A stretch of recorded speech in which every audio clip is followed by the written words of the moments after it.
एकादश रूपाणो बनते तद यथा। अब इसके बाद ऊर्ध्व, इसके बाद एकादश रूपाणी तस्य भवन्ति। शोष के जो एकादश रूप है उसका वर्णन अभी उन्होंने किया है। तद यथा, और वो एकादश रूप कौन से है? शिरसाः परिपूर्णत्वम। तो there is a heaviness in the head. शिरसाः परिपूर्णत्वम। श्वास श्वास स्वरभेद श्लेष्मण छर्दनम शोणित स्थिवनम पार्श्व संभ्रोजनम, पार्श्वों में पीड़ा होना, अंसावमर्दः ज्वरः अतिसारः अरोचकः जयति। तो इस प्रकार से 11 जो है वो लक्षण उत्पन्न होते हैं जिनको एकादश रूपाणी ऐसा कहा है। अब ये जानने की बात है कि ये जो एकादश लक्षण है, या फिर हमारी चिकित्सा स्थान में षड्रूप राज्य क्षमा, त्रिरूप राज्य क्षमा, ये भी पढ़ने वाले। तो ये त्रिरूप, षड्रूप और एकादश रूप राज्य क्षमा जो है, इनका महत्व क्या है? ऐसी संकल्पना एकादश रूप वाले राज्य क्षमा की, षड रूप वाले राज्य क्षमा की केवल राज्य क्षमा में, केवल शोष में क्यों बताई? ज्वर में क्यों नहीं बताया? त्रिरूप ज्वर, षड रूप ज्वर, एकादश रूप ज्वर, ऐसा ज्वर में नहीं है, ऐसा कुष्ठ में नहीं है, ऐसा शोष में ही है, ऐसा राज्य क्षमा में ही है। ऐसा क्यों? तो कहने का तात्पर्य है कि ये जो एकादश राज्य क्षमा है या फिर षड्रूप राज्य क्षमा है, इसमें से हर एक लक्षण जो है वो अत्यंत तीव्र है। कास लक्षण उत्पन्न होता है वो अत्यंत तीव्र कास है। ज्वर लक्षण उत्पन्न होता है राज्य क्षमा में, वो अत्यंत तीव्र ज्वर है। तो हर एक लक्षण अत्यंत तीव्र है और वो लक्षण अपने खुद के स्वतंत्र संप्राप्ति से उत्पन्न होता है। प्रतिष्ठाय की भिन्न संप्राप्ति मैनिफेस्ट होती है और उससे प्रतिष्ठाय की निर्मित कास की भिन्न संप्राप्ति शरीर में घटती है और उससे कास नाम का लक्षण उत्पन्न होता है। तो हर एक लक्षण जो अभी एकादश में हमने पढ़ा, जो हम षड्रूप में पढ़ेंगे, उस हर एक लक्षण की स्वतंत्र संप्राप्ति रुग्ण शरीर में अलग से घटित होती है और उसके कारण वो लक्षण तीव्र स्वरूप में शरीर में उत्पन्न होता है। इसलिए जब हम चिकित्सा स्थान पढ़ेंगे, उस चिकित्सा स्थान में इस प्रतिष्ठाय की अलग चिकित्सा बताई है, उस काष्ठ की अलग चिकित्सा बताई है, वो जो ज्वर उत्पन्न होता है उस ज्वर की अलग चिकित्सा बताई। ऐसा दूसरे अध्यायों में ऐसा नहीं है, दूसरे व्याधियों में ऐसा नहीं है। हर एक लक्षण की चिकित्सा वो नहीं बताते, वो सिर्फ संप्राप्ति विघटन, दोष दुष्ट सम्मूर्छना किस तरीके से विघटित करनी है उसका मार्गदर्शन हमको करते हैं। हर एक लाक्षणिक चिकित्सा का वर्णन वहां पे नहीं आता, कुछ कुछ आवश्यक वर्णन आता है, लेकिन लक्षणों को एम्फसाइज करते हुए उनकी चिकित्सा किस प्रकार से करें, ऐसा मार्गदर्शन दूसरे अध्यायों में नहीं आता।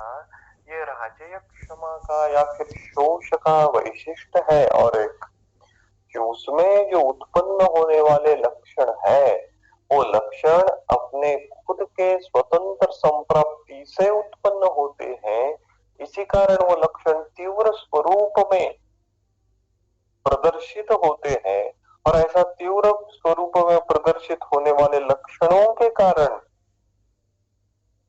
उन लक्षणों की अलग से चिकित्सा आचार्यों ने बताई है। फिर फिर यहाँ पे और एक सवाल उत्पन्न होता है कि एकादश ऐसा क्यों कहा? इस एकादश शब्द का कुछ महत्व है क्या? आपने दश क्यों नहीं कहा? आपने द्वादश क्यों नहीं कहा? आपने त्रयोदश क्यों नहीं कहा? आपने एकादश ही राजयक्ष मानी। इस एकादश दश से हम क्या समझ सकते हैं? तो उसका दो अर्थ निकल सकते हैं, दो तीन अर्थ निकल सकते हैं। तो सबसे तो पहला ये है कि ये जो एकादश रूपाणी जो है वो एकादश रूपाणी प्रायः होती होंगी। राज्य क्षमा के जो रुग्ण है उनमें प्रायः, मोस्टली, अबंडेंटली, प्रिवेलेंटली ये लक्षणों की उपलब्धता, ये 11 लक्षणों की उपलब्धता ज्यादा मात्रा में दिखती होगी, इसलिए उन्होंने इन एकादश रूपाणियों का वर्णन किया। दूसरी और एक बड़ी बात जिसका वर्णन चक्रपाणी जी ने किया है अपनी टीका में, वो कहते हैं, देखिए, कास श्वासादयाशये एकादश रूपः उदाहरणार्थम व्याख्याता न ते प्रतिनियमार्थम। क्या कहा उन्होंने कि जो एकादश जब हम कहते हैं तो इस 11 इस संख्या को इतना महत्व नहीं है। वो हमने तो नोट डाउन कर दिया कि प्रीडोमिनेंटली 11 होते हैं, लेकिन उस 11 को स्टिकअप नहीं होना, ये उतना वाटर टाइट नहीं है कि उस 11 इस संख्या को इतना महत्व नहीं है। एकादश का तात्पर्य है फुल ब्लॉन राजयक्षमा। सिम्टोमेटोलॉजी जो है वो पूरी तरीके से सुस्पष्ट है और ज्यादा तीव्र है, तो हम उसको एकादश राजयक्षमा कहेंगे। हर बार राजयक्षमा में यही 11 लक्षणों की उत्पत्ति होगी, यही लक्षण मैनिफेस्ट होंगे, ऐसा नहीं। न ते प्रतिनियमार्थ, ये उदाहरणार्थ व्याख्या था। आपको हमको समझने के लिए उन्होंने ये उदाहरणार्थ व्याख्या था ऐसा दिया। एक्चुअली इससे कुछ भिन्न लक्षण भी हो सकता है। आजकल हेतुएं बदल गए हैं। अगर हेतु बदल गया है तो उन हेतुओं का परिणाम शरीर पे जो होने वाला है वो भी भिन्न प्रकार का होगा। चरक संहिता के जमाने में पोल्यूशन इतना नहीं था, एयर पोल्यूशन इतना नहीं था। आज एयर पोल्यूशन कितना है। तो जो एयर पार्टिकल हमारे शरीर में प्रवेशित हो रहे हैं उनके द्वारा हमारा जो प्राणवायु स्रोत अभिहत हो रहा है वो भिन्न प्रकार का लक्षण उत्पन्न करेगा। वो अभिहनन दोषों के द्वारा ही होगा, लेकिन लक्षणों में कुछ कुछ चेंजेस जरूर आएंगे क्योंकि हेतु बदल गए हैं। तो इन एकादश राजयक्षमा के परे भी कुछ कुछ लक्षण उत्पन्न हो सकते हैं। तो इस एकादश राजयक्षमा का अर्थ क्या लेना है? It is a full blown, fully developed, जिसकी सिम्टोमेटोलॉजी पूरी तरीके से डेवलप है, ऐसा फुल्ली मैनिफेस्टेड जो राजयक्षमा है उसको हम एकादश राजयक्षमा कहेंगे। इस एकादश में जो एकादश है इस संख्या को उतना महत्व नहीं है। ये कई बार हम उस संख्या में अटक जाते हैं। जब हम पीजी एंट्रेंस की तैयारी करते हैं तो स्रोतसों की संख्या बताइए। चरक संहिता में बताए गए स्रोतसों की संख्या 11, 12, 13, 14 जो भी है। सुश्रुतानुसार स्रोतसों की संख्या 11, 12, 14 जो भी है, वो उस एग्जाम पेपर सॉल्व करने के लिए ठीक है, लेकिन आचार्यों का मत उस अनुसार नहीं है। चरक संहिता में कभी भी स्रोतों की संख्या 13 है ऐसा नहीं कहा। उन्होंने क्या लिखा है? देखिए, चरक विमान स्थान का जो 5वां अध्याय है वो देखेंगे।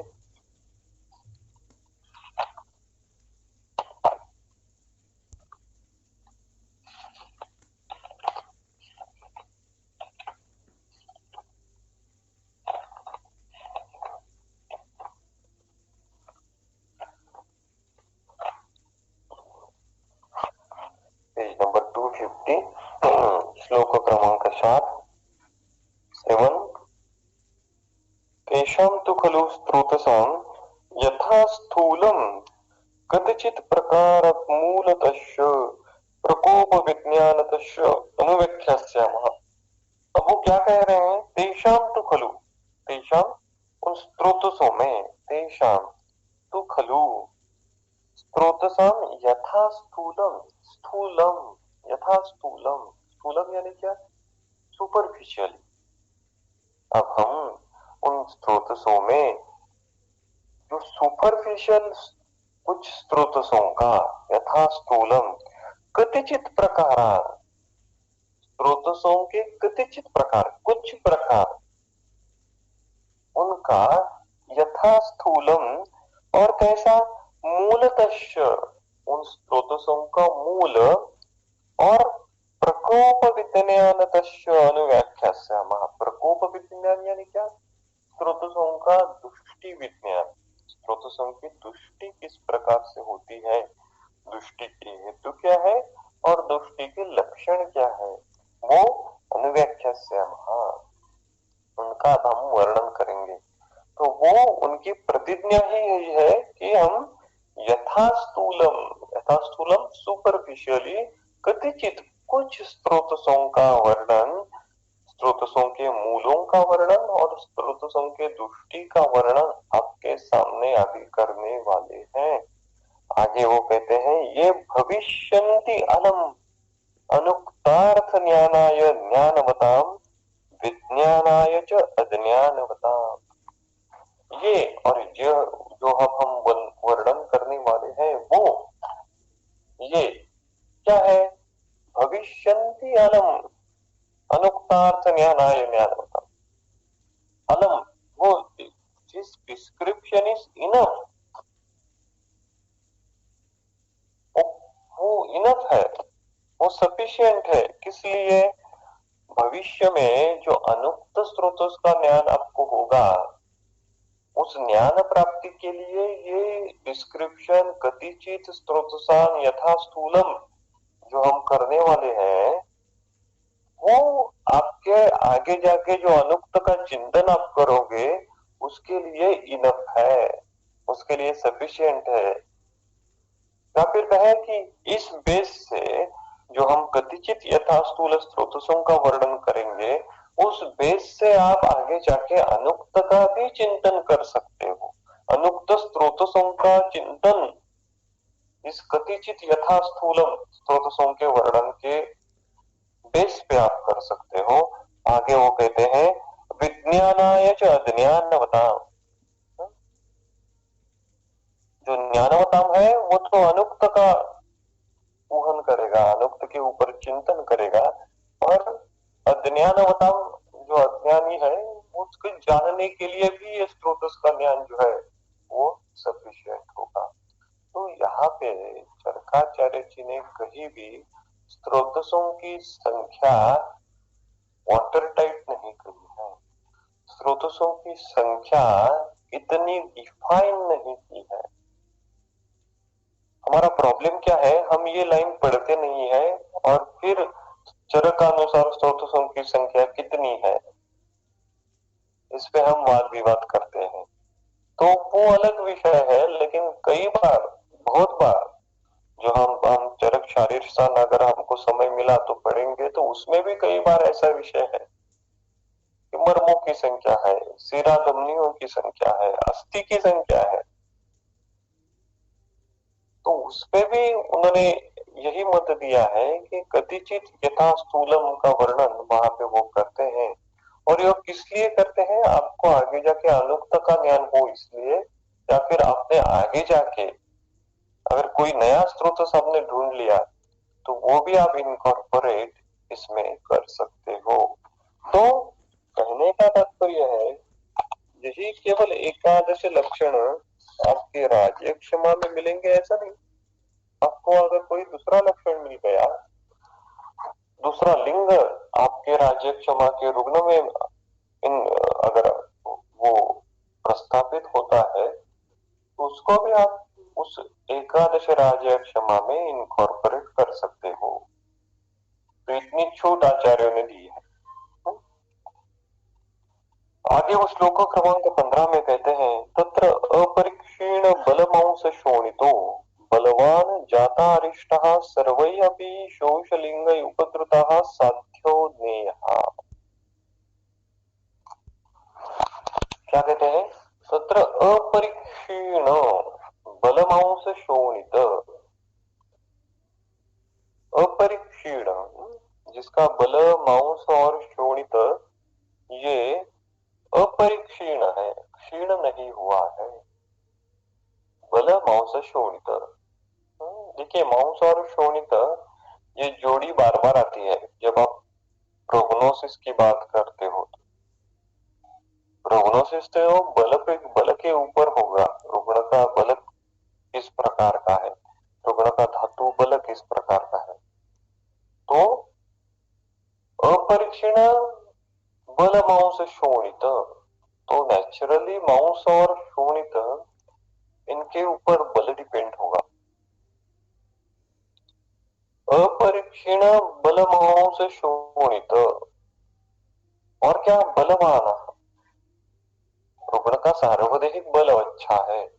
और अजात अरिष्ट, ये भी शब्द इंपॉर्टेंट है। अजात अरिष्ट यानी क्या कि अरिष्टों की उत्पत्ति अभी नहीं हुई है।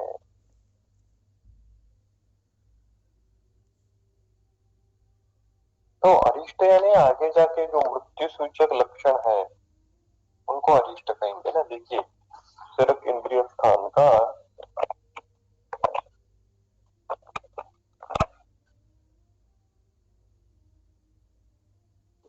पेज नंबर 71, चरक इंद्रिय स्थान अध्याय 11, 11, श्लोक क्रमांक 29। क्रिया प्रथम अतिक्रांतः केवलं देहमाप्लुता चिन्हम कुर्वन्ति यद दोषात् तद अरिष्टम उच्यते। तो यहाँ पे अरिष्ट का लक्षण, अरिष्ट की व्याख्या आचार्यों ने की है। क्रियापथम अतिक्रांतः, क्रियापथम यानी चिकित्सा पथम, अतिक्रांतः अभी चिकित्सा करने के परे जो अवस्था है, केवलम देहमाप्लुता, सार्वदेहिक जो लक्षण है उनको अरिष्टम निरुच्यते, उसको अरिष्ट कहा, ऐसा उन्होंने लिखा है। वो मरण सदृश जो लक्षण है। हाँ? तो हर एक मृत्यु में, मृत्यु से पहले इस प्रकार के मृत्यु सूचक लक्षण उत्पन्न होते हैं। इस प्रकार का वर्णन उन्होंने इंद्रिय स्थान में किया है। तो अगर ऐसे लक्षण उत्पन्न नहीं होते हैं तो अजात अरिष्ट, तो उसके लिए हमको इंद्रिय स्थान का अध्याय अच्छा होना चाहिए, इंद्रिय स्थान का अध्ययन हमारा अच्छा होना चाहिए। हम तो चिकित्सा स्थान ज्यादा पढ़ते हैं लेकिन इंद्रिय स्थान उतना नहीं पढ़ते।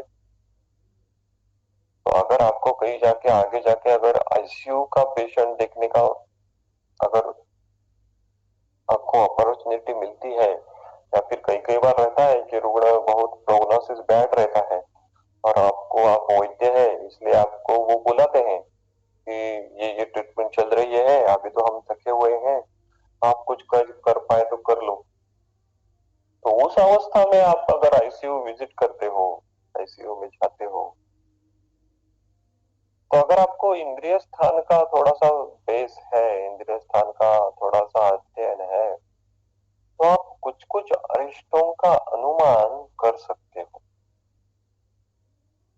इससे क्या होता है, इससे आप टॉल क्लेम या फिर मैजिकल क्लेम कभी नहीं करते।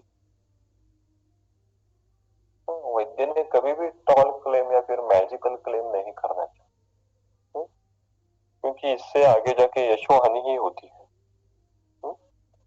कई कई बार दिखते हैं ना लोग कि प्रैक्टिस करते समय या फिर बोर्ड लिखता है, जैसा हमारे यहाँ पंक्चर निकाल के देते हैं उस हिसाब से हमारे यहाँ ये वैल्यू ठीक करके देते हैं, ऐसा बोर्ड नहीं लिखना चाहिए। हम कैंसर ठीक करते हैं,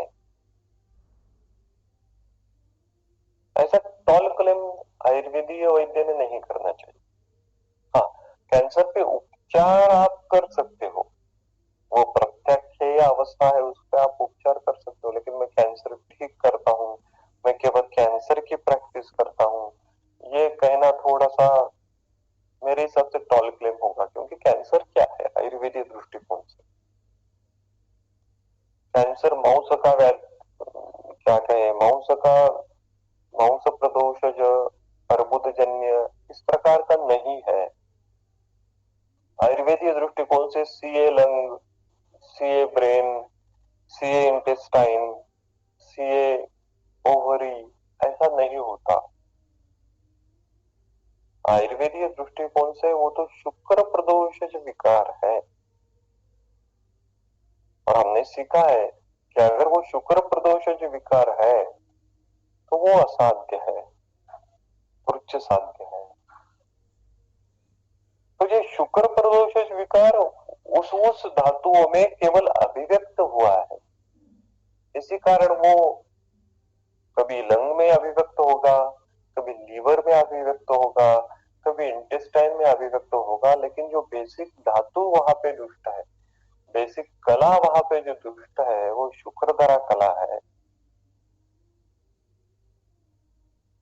तो वैद्य का अप्रोच वहां पे ये होना चाहिए कि वो जो स्थानिक शुक्र उस स्रोतस का जो दुष्ट हुआ है उसकी चिकित्सा करना, शुक्रधरा कला की चिकित्सा करना, उसको मेंटेन करने की, वो जो व्याधि की अवस्था है वो और उसका बैड प्रोग्नोसिस ना हो और वो ज्यादा सीवियर ना बने, स्टेटस को मेंटेन करना, इस प्रकार का अप्रोच वैद्य का होना चाहिए। हालांकि वो विषय अलग है, वो कभी देखेंगे। लेकिन तत्र अपरीक्षीण बलमांस शोणित बलवान अजात अरिष्ट, तो अरिष्टों का ज्ञान वैद्य को होना चाहिए, वो आवश्यक है प्रैक्टिस करते समय। और सर्वै अपि शोचलिंगै उपद्रुताः साध्य ज्ञेयः, तो वो साध्य है। देखिए क्या कहते हैं उन्होंने, सर्वे अपि शोचलिंगै उपद्रुताः, अगर वो रुग्ण जो है वो सभी प्रकार के शोषलिंग से, शोष के लक्षणों से पीड़ित है, फिर भी वो साध्य नहीं रहा, फिर भी उसको साध्य कहा है अगर वो अपरिक्षीण बलमांस शोणित और बलवान है, अजात अरिष्ट है। तो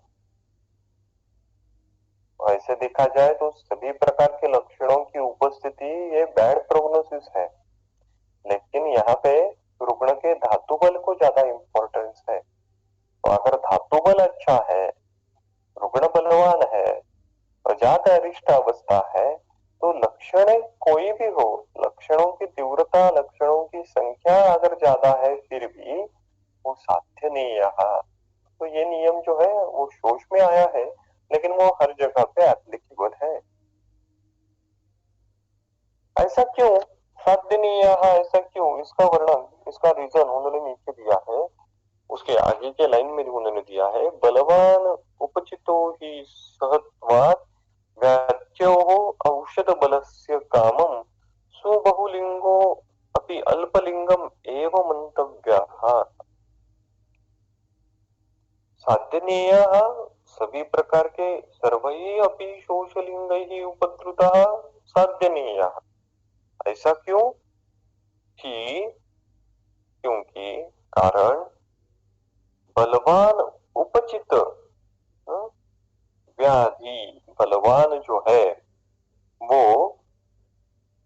व्याधि औषध बलस्य सहत्वात्, वो जो व्याधि का बल जो है, जो दोषों का बल है वो सहन करने की क्षमता उसमें रहती है। और औषध बलस्य सहत्वात्, वो जो तीक्ष्ण औषधि है या फिर जो पंचकर्म जो है, शोधन प्रक्रिया जो है, उसको भी सहन करने की क्षमता उसमें रहती है। इसी में इसीलिए कामम सुबहुलिंगम अपि, इसीलिए वो बहुलक्षण का होते हुए भी, कामम बहुलक्षण भी क्या लगता है, अल्पलिंगम मंतव्य, वो अल्पलिंग का है ऐसा लगता है या फिर ऐसा होता है। क्यों? बलवान,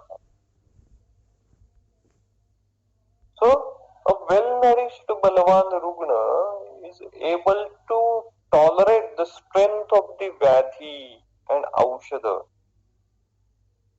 So this is very important.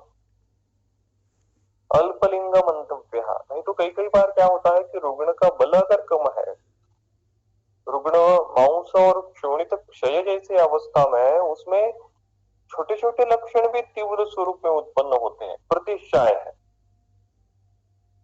लेकिन रुग्ण का अगर धातु बल कम है तो वो प्रतिशाय सीवियर लगेगा उस रुग्ण को। हम तो कहेंगे अरे इसको सारा प्रतिशाय हुआ है, लेकिन रुग्ण कितना परेशान है।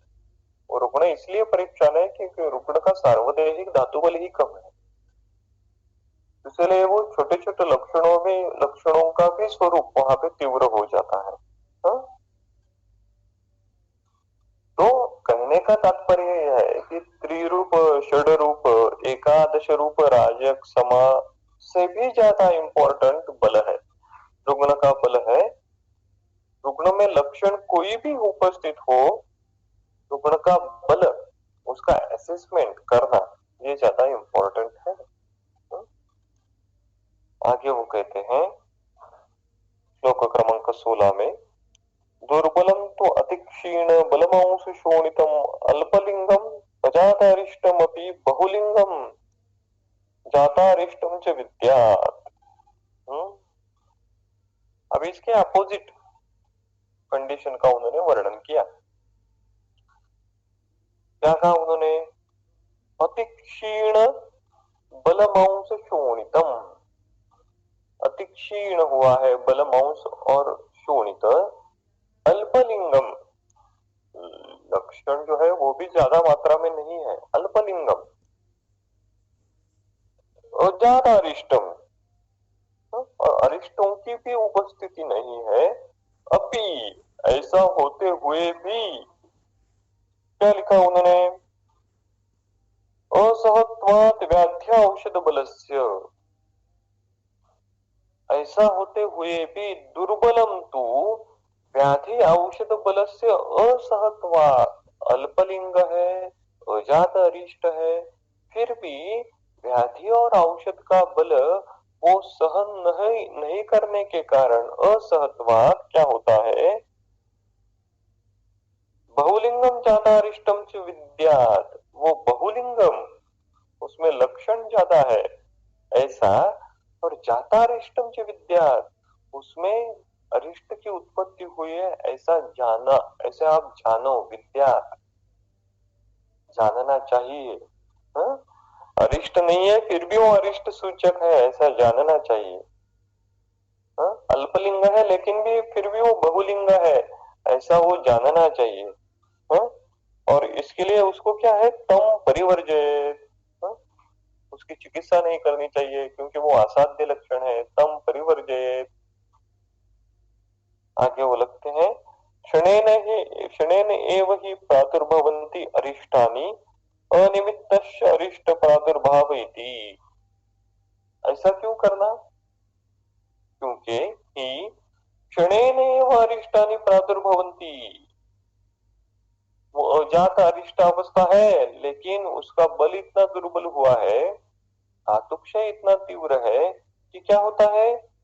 क्योंकि क्षणेन एव अरिष्टानि प्रादुर्भवन्ति, उसको अरिष्ट का प्रादुर्भाव फिर से बहुत ही तुरंत हो सकता है, और क्षणेन एव हि अरिष्टानि प्रादुर्भवन्ति, अभी अरिष्ट की लक्षण नहीं दिख रहे हैं, अजात अरिष्ट अवस्था है, लेकिन अगले ही क्षण, अगले ही मिनट में, अगले ही काल में उसको अरिष्ट के लक्षण उत्पन्न हो सकते हैं, ऐसी संभावना है। और जब जब अरिष्ट के लक्षण उत्पन्न होते हैं तो चिकित्सा नहीं करनी है। तो इसीलिए कि क्षणेन एव अरिष्टानि प्रादुर्भवन्ति, और अरिष्ट प्रादुर्भाव च अनिमित्त इति, और वो अरिष्ट का जो प्रादुर्भाव है वो अनिमित्त इति, और अरिष्ट का मैनिफेस्टेशन विदाउट एनी रीजन कभी भी हो सकता है। सो द अरिष्ट डेवलप एब्रप्टली, ऐसी जो तीव्र धातु क्षय की जो अवस्था है उसमें अरिष्ट का जो मैनिफेस्टेशन है वो एब्रप्टली होता है कभी भी, इसलिए तम परिवर्जित, उसकी चिकित्सा नहीं करनी चाहिए। ये नियम शोष में राज्य क्षमा में आया है, लेकिन वो हर जगह पे एप्लीकेबल है। अभी इसकी टीका में देखिए, उन्होंने लिखा है बहुलिंगम जातारिष्टम च विद्यातिथि बहुलिंगम इव असाध्यम तथा जातारिष्टम इव मारकम विद्यातिथ्यर्थः। ननु रिष्टम बिना मरणम नास्ति, ये भी इम्पोर्टेंट है। ननु सही में रिष्टम बिना मरणम नास्ति, रिष्ट यानी अरिष्ट, अरिष्ट के बिना मरणम नास्ति, मरण नहीं होता, अरिष्ट के बिना मरण नहीं होता। वो नेचुरल डेथ हो, वो अननेचुरल डेथ हो, कोई भी प्रकार की डेथ हो, वो डेथ के पहले अरिष्ट लक्षण उत्पन्न होते ही हैं। हमको उस अरिष्ट का ज्ञान नहीं होता, इसलिए हम वो जान नहीं सकते, उसको मैप नहीं कर पाते। लेकिन अननेचुरल डेथ है तो उस अननेचुरल डेथ में लक्षणों का प्रादुर्भाव होता ही है। तो एक्सीडेंटल डेथ है तो एक्सीडेंटल डेथ के पहले भी कुछ कुछ लक्षण अरिष्ट स्वरूप में रुग्ण दिखाते हैं, दिखाते ही होंगे।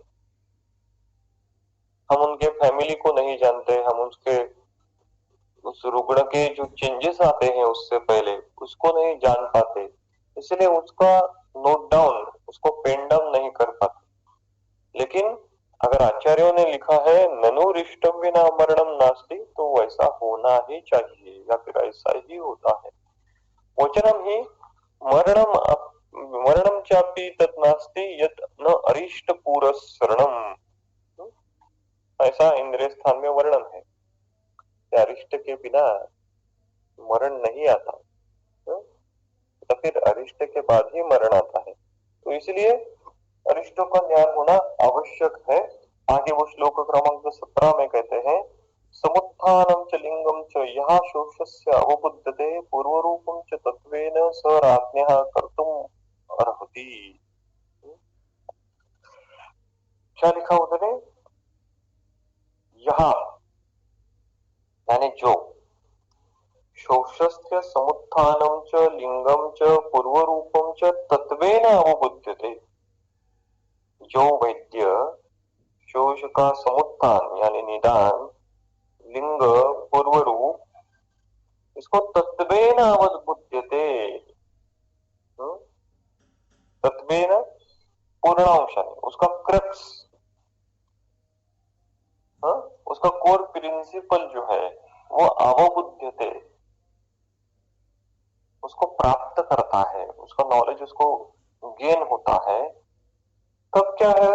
सराज्ञः कर्तुम् अर्हति, सराज्ञः, ऐसा होने के बाद वो वैद्य राज्ञः राजा की चिकित्सा कर्तुम यानी चिकित्सा करने योग्य रहता है। तो राजा की चिकित्सा करने योग्य कौन है? राजा की, आप वीआईपी लोगों की कहें, वीवीआईपी लोगों की कहें आज के जमाने में, तो उसकी चिकित्सा करने योग्य वही है जिसको शोष का समुत्थान, लिंग और पूर्व रूप इनका ज्ञान सम्यक तरीके से है। ऐसा अगर है तभी व्यक्ति जो ऐसी राजा सदृश है, कुछ कुछ रहते हैं ना वेरी वेरी वीआईपी स्टेटस वाले आज के जमाने के, वेरी कॉन्शियसली उनकी चिकित्सा करनी पड़ती है। तो उसके लिए वो इलिजिबल है, अर्हति। तो शोष का महत्व इस प्रकार के प्रैक्टिकली भी उसकी यूटिलिटी है। तो शोष के लक्षणों का पूर्व रूप का वैद्य को ज्ञान होना चाहिए, अवबुद्धते। तो इति अग्निवेश कृते तंत्रे चरक प्रति संस्कृते निदान स्थाने शोष निदानम नामो षष्ठो अध्यायः। तो इसी प्रकार से यहाँ पे शोष निदान नाम का जो अध्याय है वो शोष निदान नाम का अध्याय समाप्त होता है। अभी इसके आगे जो स्थान का 8वां अध्याय है। चरक चिकित्सा स्थान का 8वां अध्याय हम जानने की कोशिश करेंगे, क्योंकि तो उसके बाद ही जो अनुबंध राज्य क्षमा का हो सकता है। इसलिए ये राज्य क्षमा चिकित्सा अध्याय जो है चिकित्सा स्थान का 8वां अध्याय। तो अगर वाग्भटाचार्य जी ने देखा जाए तो वाग्भटाचार्य जी ने निदान स्थान के 5वें अध्याय में राज्य क्षमा विधान का वर्णन किया है। उसमें वो कहते हैं कि जिस प्रकार से अगर आपने पढ़ा है तो कि राजा की जो क्या कहें उसकी जो प्रोक्रिएशन जिस प्रकार से रहता है, मेरोणुक जिस प्रकार से निकलती है, चलती है, उस प्रकार से ये राज्य क्षमा रहता है। उसको उन्होंने विशेषण लिखा है अनेक रोग अनुगता पुरोगमा। तो अनेक रोग अनुगता पुरोगमा, तो इस प्रकार का ये सिंड्रोम है राज्य क्षमा। और उसमें उन्होंने विशेषण कौन सा यूज किया है? अनेक रोग अनुगत। यहाँ पे अनेक लक्षण अनुगत ऐसा नहीं लिखा, यहाँ पे अनेक रोग अनुगत इस प्रकार का राज्य क्षमा का विशेषण वाग्भटाचार्य जी ने लिखा है। तो अगर वो अनेक रोग अनुगत है तभी वो चिकित्सा के लिए कृत्य साध्य है, क्योंकि विभिन्न प्रकार की रोगों की वहां पे संप्राप्ति होती जाती है। तो देखिए चिकित्सा स्थान का जो 8वां अध्याय है, पेज नंबर 459, अथा तो राजक्षमो चिकित्सितम व्याख्यास्यामः दीहस्मः भगवान अत्रेयः। तो इससे पहले श्लोक क्रमांक 3 से लेकर श्लोक क्रमांक 10 तक उन्होंने जो राज्य क्षमा की माइथोलॉजिकल स्टोरी है, पौराणिक जो स्टोरी है, उत्पत्ति है, उसका वर्णन किया है।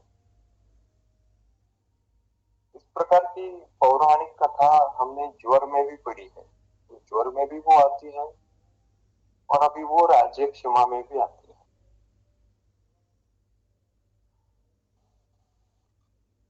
तो फिर सवाल उत्पन्न होता है कि ये पौराणिक कथा, उसकी उत्पत्ति आपने शोच निदान में क्यों नहीं कही, अपने राज्य क्षमा चिकित्सा में क्यों कहे थे?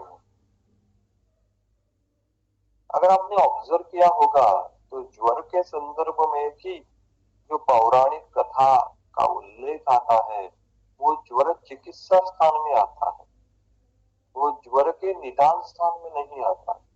निदान स्थान में केवल माहेश्वर उपप्रभुवाः, इस प्रकार से उसका एक कारण उन्होंने दिया है, लेकिन डिटेलिंग जो है उस माइथोलॉजिकल स्टोरी की वो तो चिकित्सा स्थान के 3रे अध्याय में आती है।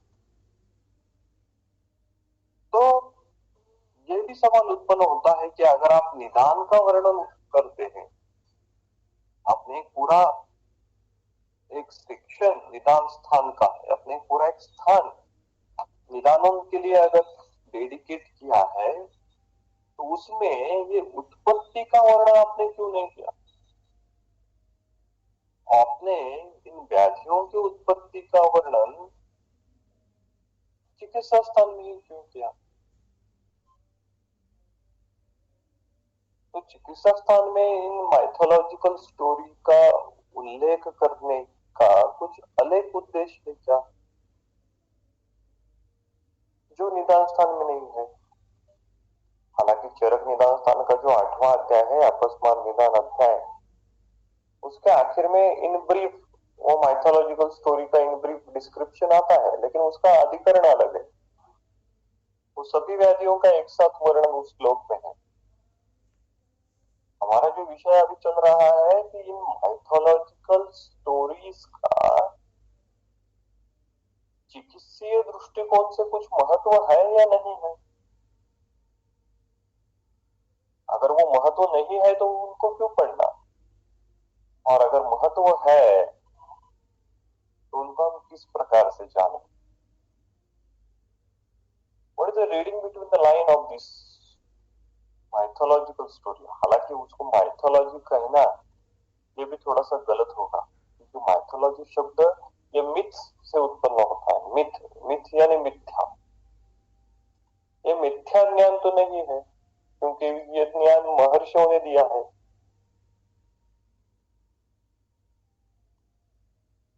तो ये जो एशियंट हिस्टोलॉजिकल इवेंट है, जो ज्वर के संदर्भ में और राज्य क्षमा के संदर्भ में वर्णन किया है, वो हम कैसे जाने आज के परिप्रेक्ष्य में, ये सबसे इंपॉर्टेंट सवाल है। क्योंकि हम यूजी से लेते हुए भी ये स्टोरीज पढ़ रहे हैं, ये इवेंट पढ़ रहे हैं कि चलो ज्वर के संदर्भ में क्या है कि ज्वर के संदर्भ में वो प्रजापति ने हवि भाग नहीं दिया शिव को, तो इससे शिव क्रोधित हो गए, तो शिव ने क्रोध की उत्पत्ति की। वो क्रोध ने दक्ष प्रजापति के यज्ञ का विध्वंस किया, और फिर वही जो क्रोध है उसने शिव को पूछा, हम क्यों करवाणी, अब मैं क्या करूं। तो शिव ने कहा कि आप जाओ और पृथ्वी लोक पे जाओ, और जो लोग मिथ्या उपचार करते हैं उनके और जन्म मरण के समय में आप उनको उनको पीड़ित करो। तो इससे ज्वर की उत्पत्ति हुई। चलो हम तो ये यूजी लेवल से पढ़ते हैं, लेकिन उससे हम क्या जानते हैं, उससे हम क्या इंटरप्रेट करते हैं। या फिर ये जो राज्य क्षमा की उत्पत्ति के संदर्भ में स्टोरी आई है, इवेंट आया है कि जो प्रजापति की जो कन्याएं रहती हैं 28, 28, उनका विवाह चंद्र के साथ हुआ है, और वो चंद्र जो है उसमें से रोहिणी नाम की जो नक्षत्र है, या फिर रोहिणी नाम की जो कन्या है उससे ज्यादा अनुरक्त रहता है, और अन्य जो पत्नियां हैं उनके तरफ ध्यान नहीं देता। इसी कारण दक्ष प्रजापति जो है वो क्रोधित होते हैं, वो उसको शाप देते हैं, और इसी इससे वो जो चंद्र है वो चंद्र राज्य क्षमा से पीड़ित होता है। ये तो हमने सुना है, ये तो हमने पढ़ा है, ये हमने पेपर में लिखा भी। लेकिन इसका इंटरप्रिटेशन क्या है? व्हाट इज दक्ष प्रजापति? ये दक्ष प्रजापति ज्वर में भी आते हैं, ये दक्ष प्रजापति अभी राज्य क्षमा में भी आ रहे हैं। ये कौन है दक्ष प्रजापति?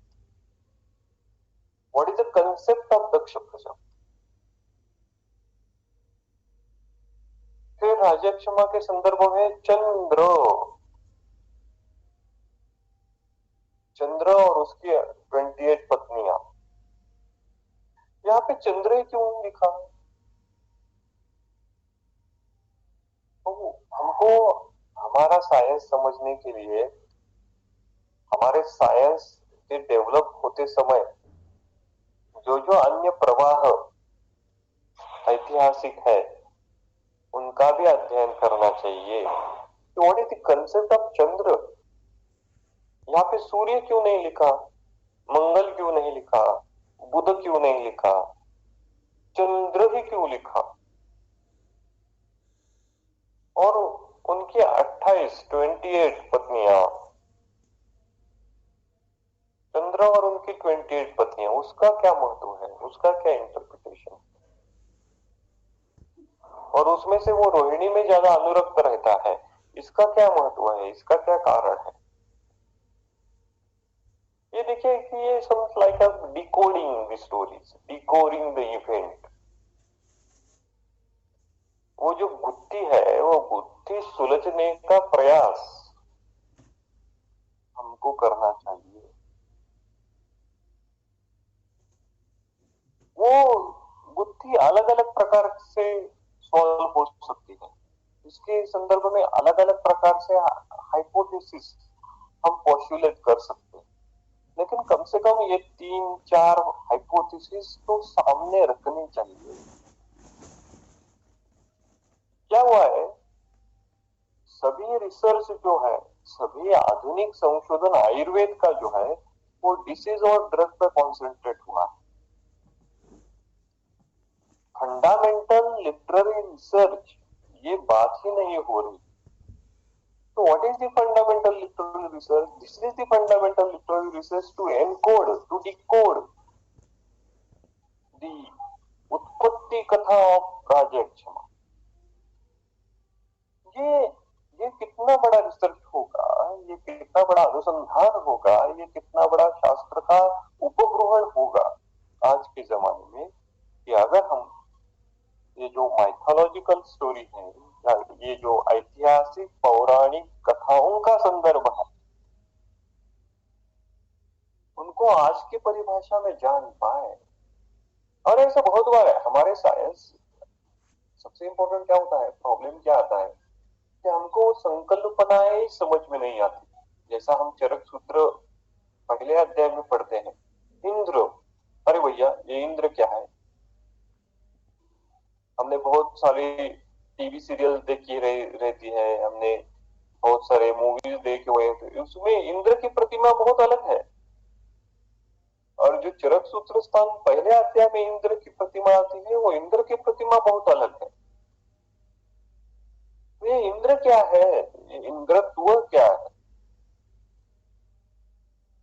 या फिर जो आयुर्वेद अवतरण की स्टोरीज, आयुर्वेद अवतरण की जो कथा, उसकी परंपरा जो उन्होंने बताई,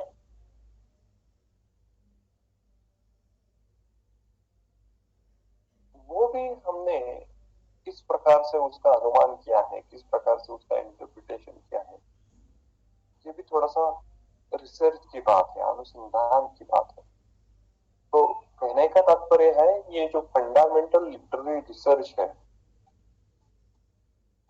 उसका स्कोप, ये जो अभी हम माइथोलॉजिकल पौराणिक ऐतिहासिक इवेंट पढ़ने वाले हैं, श्लोक क्रमांक 3 से लेके आगे, उसमें है। तो आप में से अगर कोई इस पे और चिंतन करेगा और इसमें डुबकी लगाएगा, देखो ये तो गंगा मैया है, ये तो सागर है, जितना आप अंदर अंदर जाएंगे उतने उतने आपको मोती मिलते जाएंगे, लेकिन कम से कम डुबकी तो लगाओ। तो अगली बार ये जो इवेंट है, तो ये इवेंट जानने की कोशिश करेंगे, इससे क्या हम अभिप्रेत कर सकते हैं। तो आज हम यहीं पे ही रुकते हैं।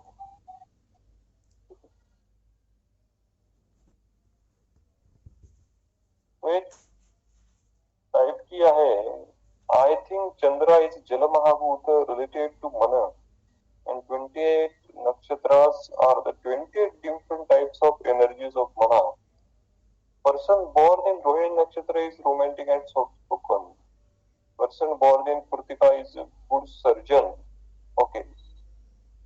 तो देखिए, अगर आप डुबकी लगाते हैं इसमें, तो आपको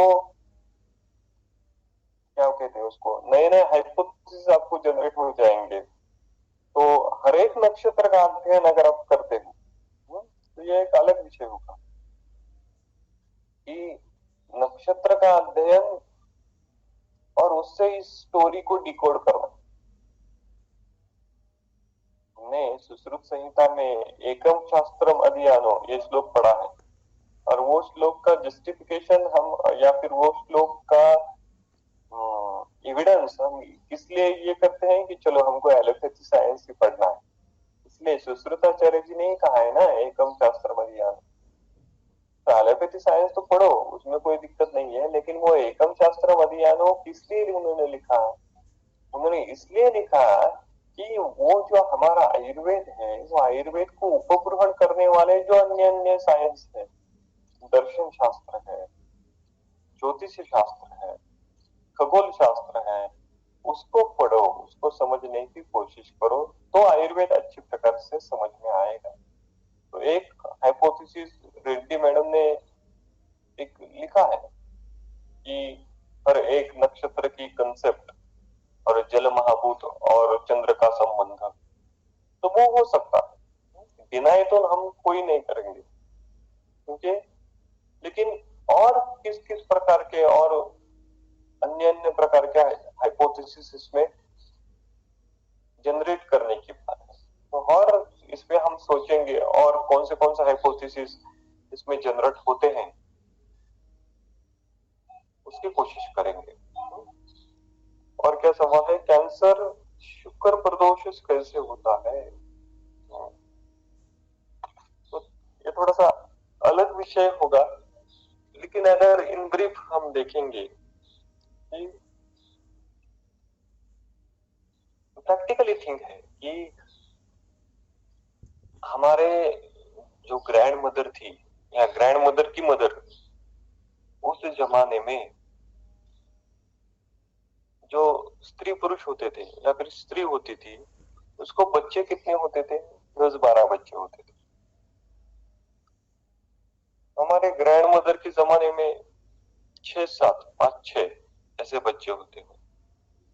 हमारे पेरेंट्स के जमाने में 2 या 3 बच्चे होते होते हैं।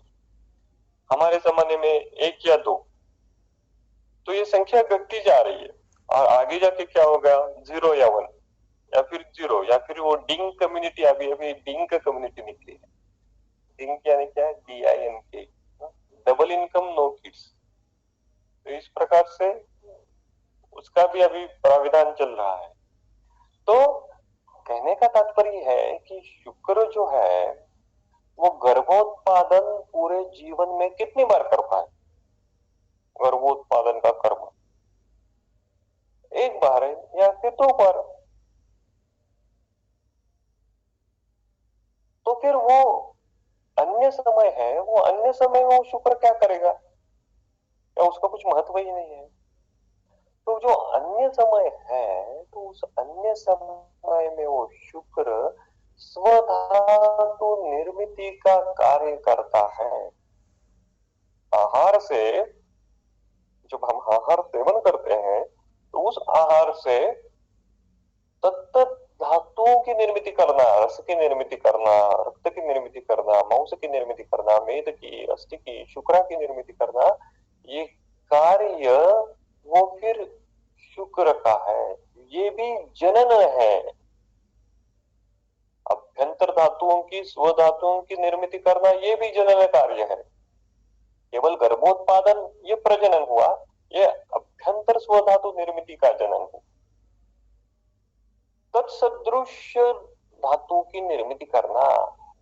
हम आहार लेते हैं, उस आहार का हमने अगर 2 दिन पहले जो आहार लिया है, वो आहार आज हमारे शरीर में है क्या? नहीं है।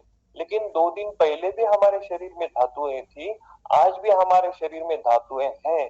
तो उन धातुओं का पूरण कौन करता है? उन धातुओं का पूरण शुक्र करता है। रस धातु 2 दिन पहले भी था, 2 महीने पहले भी था, आज भी रस धातु मेरे शरीर में है। ऐसा क्यों हुआ? ऐसा इसलिए हुआ कि वो रस धातु की निर्मिति शुक्र के द्वारा, शुक्र धरा कला के द्वारा होती है। मांस की निर्मिति, उस मांस में, मांस की निर्मिति में वो शुक्र धरा कला का योगदान है, उसी कारण होती है। तो शुक्र स्व स्व धातुओं की निर्मिति का प्रेरक रहता है। तो अगर सवाल वही है कि वो स्व स्व धातु की निर्मिति अगर विकृत हो गई, तो मांस से जो सम्यक मांस धातु निर्मित होना चाहिए वो अगर नहीं हो रहा, यानी क्या, वो मांसस्थ शुक्र की अगर विकृति हो गई तो सम्यक मांस धातु की निर्मिति नहीं हो जाएगी, वो विकृत हो जाएगी। जिसको ही हम क्या कहते हैं अभी, neoplastic changes, it is neoplasm. लेकिन वो स्वधातु निर्मिति की प्रक्रिया में कोई तो विकृति आई है, जिसके कारण वहां पे वो विकृत ग्रोथ, विकृत वृद्धि हमको दिखती है। वो स्वधातु निर्मिति शुक्र धरा कला का, शुक्र का कार्य है, जिसमें ये विकृति है।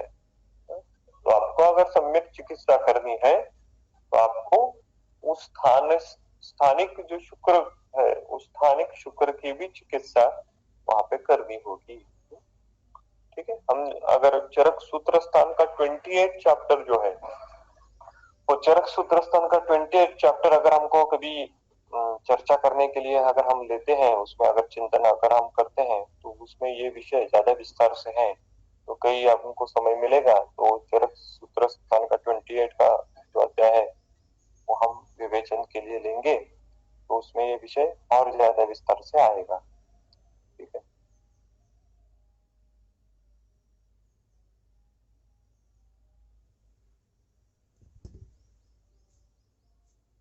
ठीक है, अभी रुकते हैं यहाँ पे। धन्यवाद।